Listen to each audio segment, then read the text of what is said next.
पसीना आ रहा है।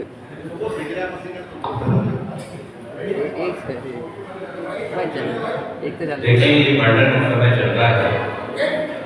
बोले महावीर भगवान की जय, आचार्य कमल भगवान की जय, आचार्य भगवान की जय। आज आचार्य भगवान यही कह रहे हैं कि अपने ये जितने भी दुख देने वाली सुविधाएं हैं इनको कम करो। ये दुख देने वाली जितनी सुविधाएं समझ को दुख रूप में समझ रहे हो, ये सब दुख रूप है।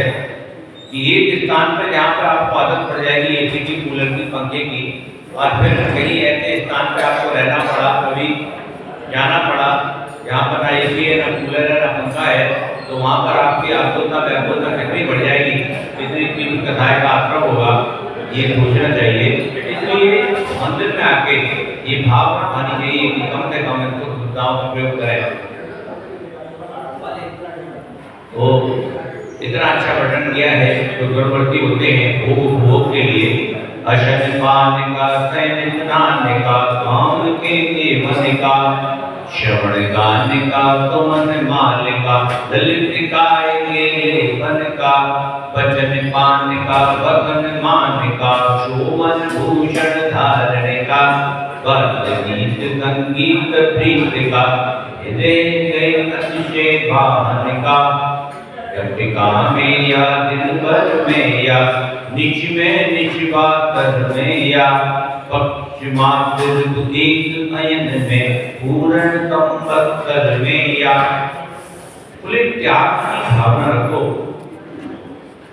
एक दिन के लिए, 2 दिन के लिए, 7 दिन के लिए, 15 दिन के लिए, 1 महीने के लिए, 6 महीने के लिए, ऋतु के लिए, काल के लिए, जितनी आप इन सुविधाओं का त्याग कर सकते हैं, इन सुविधाओं का त्याग करने का प्रयास करो।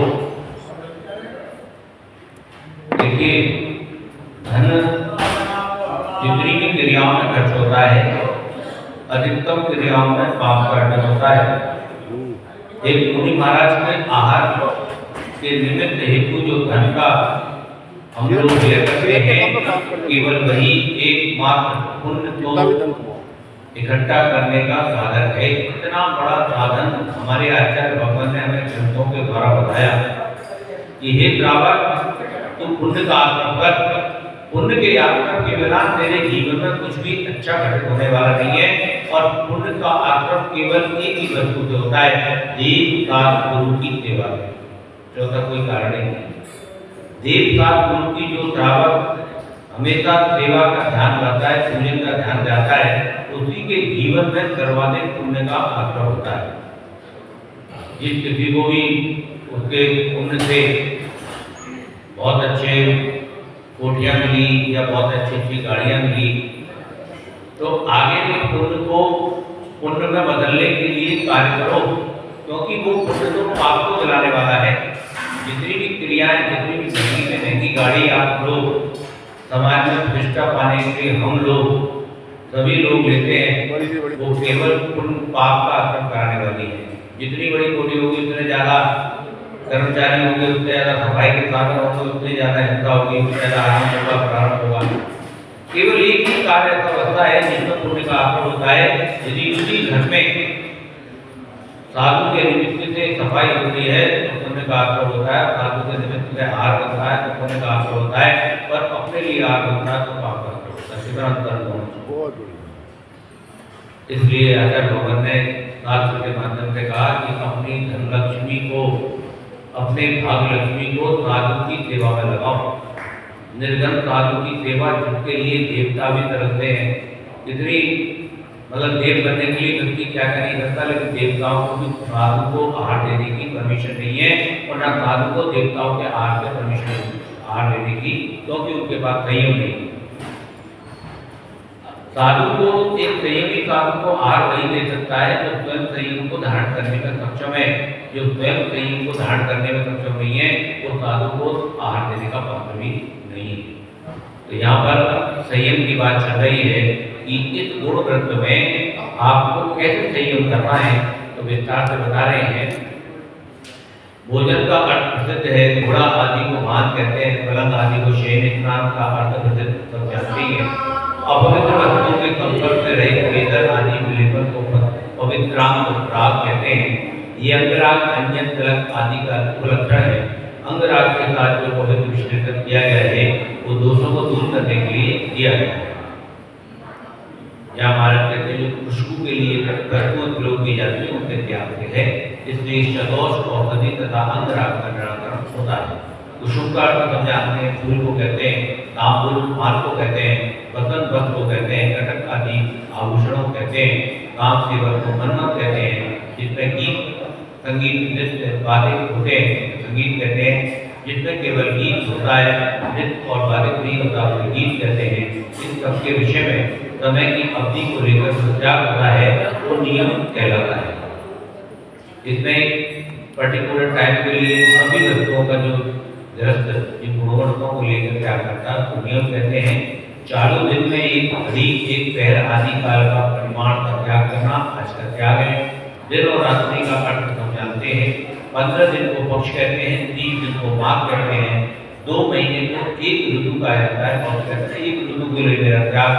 और एक वर्ष में चैत्र और वैशाख को लेकर 2 माह भर क्रम के वसंत, ग्रीष्म, वर्षा, हेमंत, शिशिर ये 6 ऋतुएं होती है। एक काल में कितनी ऋतु होती है? एक काल में कितनी ऋतु होती है? 6 ऋतु होती है। हमने तो पढ़ा 3 बरसात, गर्मी, ठंड पढ़ा, लेकिन शास्त्रों के अनुसार 2 महीने की एक ऋतु होती है और वास्तव में अगर महसूस करें तो हर 2 महीने में मौसम बदलता है। ऋतु का नाम बताओ। वसंत, ग्रीष्म, वर्षा, शरद, हेमंत और शिशिर ये 6 ऋतु होती है। उत्तरायण और दक्षिणायन के वेद के वर्ष 6 माह का होता है। यदि काल को 2 बार में विभाजित करें तो शुरू उत्तरायण में जाता है और फिर जो क्या होती है मकर उत्तरायण। तो ये इस तरह से साल में 2 वेद हो जाते हैं। इस प्रकार समय की अवधि रखकर भोजन आदि का त्याग करना नियम कहलाता है। अब कैसे करना है? मैं आज एक बार ही भोजन करूंगा, जैसे एक बार भी अन्न का ग्रहण करूंगा। मैं आज कोई भी सवारी में नहीं बैठूंगा, कहीं भी आऊंगा जाऊंगा तो पैदल ही जाऊंगा। ये गुणग्रहधारी होते हैं, इस तरह के नियम लेते हैं। आज कलम पर नहीं सोऊंगा, केवल एक ही बार स्नान करूंगा, शरीर में कोई साबुन आदि नहीं लगाऊंगा, शैम्पू नहीं लगाऊंगा, आज कोई भी माला, फूलों की माला नहीं पहनूंगा, आज तक पान नहीं खाऊंगा, इतने परिमाण में खाऊंगा। आज मैं 2 वस्त्र, 4 वस्त्र, वस्त्रों की सीमा रख लेता है कि पूरे महीने में 2 ही वस्त्र पहनूंगा, कोई भी आभूषण नहीं पहनूंगा और आभूषण पहनूंगा दूसरे पहनूंगा, विषय भोग नहीं करूंगा, आज संगीत में सम्मिलित नहीं होगा, कोई भी संगीत में, गीत में। इस प्रकार काल का प्रमाण रखकर जो त्याग किया जाता है, इसका सीधा सीधा कहने का अर्थ है कि इंद्रियों को कंट्रोल करना। अपने स्पर्श इंद्रिय, रसना इंद्रिय, घ्राण इंद्रिय, सुगंध से ये कर्ण इंद्रिय और घ्राण इंद्रिय होगी सुगंध के लिए। ऐसे करके आंखों के लिए कोई भी मैं टीवी नहीं देखूंगा, मोबाइल नहीं देखूंगा, इस तरह से नियम ले लेना। तो ये नियम कहलाता है। एक पर्टिकुलर समय के लिए नियम लेना ये नियम कहलाता है। और जो जीवन पर्यंत त्याग किया जाता है उसे यम कहते हैं। बोले शांतिनाथ भगवान की जय हो। से सूर्य लोकालो गोवाणी हे जिनवाणी